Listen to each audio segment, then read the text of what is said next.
Hallo ihr Schachstreber, in diesem Video werde ich euch zeigen, wie kann man den König in die richtige Ecke treiben.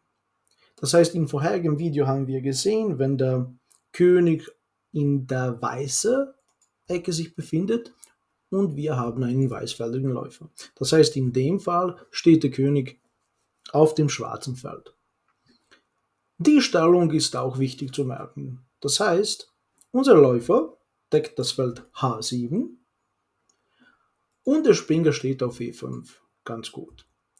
Der König steht auf F6, das heißt, der König deckt G7 und der Springer mit dem ersten Zug kann den schwarzen König aus der schwarzen Ecke treiben. Das heißt, Schwarz spielt König G8 und jetzt können wir sozusagen ein Tempo verlieren oder irgendeinen Zug mit dem Läufer auf diese Diagonale ziehen. Ob wir Läufer E4, Läufer B1 spielen, vollkommen egal. Zum Beispiel Läufer E4, König F8 und jetzt kommt unser Schlüsselzug. Das heißt, der Läufer geht auf H7 und deckt das Feld G8. Das heißt, der schwarze König kann nicht auf G8, er muss Richtung A8 gehen. König E8. Und jetzt kommt Springer E5.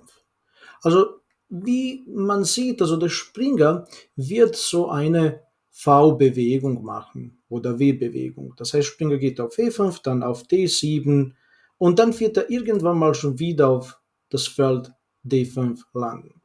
Das heißt, wenn Schwarz jetzt König F8 spielt, spielen wir Springer D7. Hier kann er nicht. Er muss auf E8 und jetzt gehen wir mit dem König weiter. Also König E6, hier kann der schwarze König nicht, sondern er geht auf D8. Das heißt, der einzige Ausweg wäre so, irgendwie, dass der König verschwindet von dieser Ecke sozusagen. Aber dann machen wir Läufer D3. Läufer D3, zum Beispiel König C7 und dann Läufer B5. Wenn der König jetzt schon wieder rückwärts geht, wir bringen den Springer auf D5 und dann haben wir das Ziel erreicht. Falls Schwarz in der Stellung nicht König D8, sondern König B7 spielt, in dem Fall dürfen wir nicht mit dem Springer Richtung D5 gehen, weil Schwarz König B6 hat. Und dann kann er sein Käfig verlassen. In dem Fall spielen wir König D6.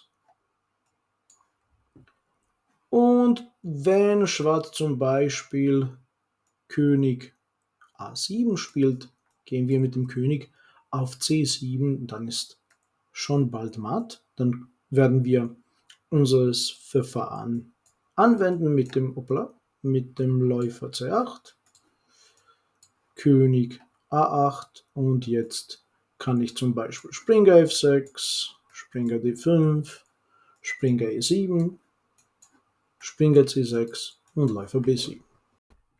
Man stellt sich auch die Frage, warum der schwarze König in diese bestimmte Stellung auf F8 gegangen ist und nicht auf D8. Weil wenn der König auf D8 geht, optisch gesehen kann der König schon wieder Richtung schwarze Ecke gehen und dann gibt es Schachmatt. Nicht. Das schaut nur so aus. Es gibt trotzdem einen Weg, wie wir den schwarzen König in der Nähe von der weißen Ecke, von dem Feld 8, behalten können. Das heißt König D8, König E6, König C7 und schon wieder Springer D7. Das heißt, der Springer macht schon wieder eine V-Bewegung. Wie wir sehen, also jetzt kann der König nicht mehr auf B6 gehen, also das heißt, er könnte über C6, B5 Richtung A4, B4 und danach letztendlich auf A1 landen. Aber wenn er das macht, kommt der Läufer auf D3, jetzt Springer und Läufer decken die ganz wichtigen Felder B6, B5 und C5 und der schwarze König muss schon wieder zurückgehen. Also zum Beispiel König C7, Läufer geht nach B5, jetzt deckt der Läufer die zwei Felder und der Springer deckt dieses Feld. Das heißt, nach König B7, König D6 und die Stellung haben wir uns schon angeschaut. Also jetzt können wir auch noch zeigen, wenn der König zum Beispiel auf C8 geht, dann machen wir unser Lieblingsverfahren, das heißt, der Springer landet auf D5 und dann letztendlich haben wir das Ziel erreicht. Den Rest könnt ihr in dem 7. Video sich anschauen.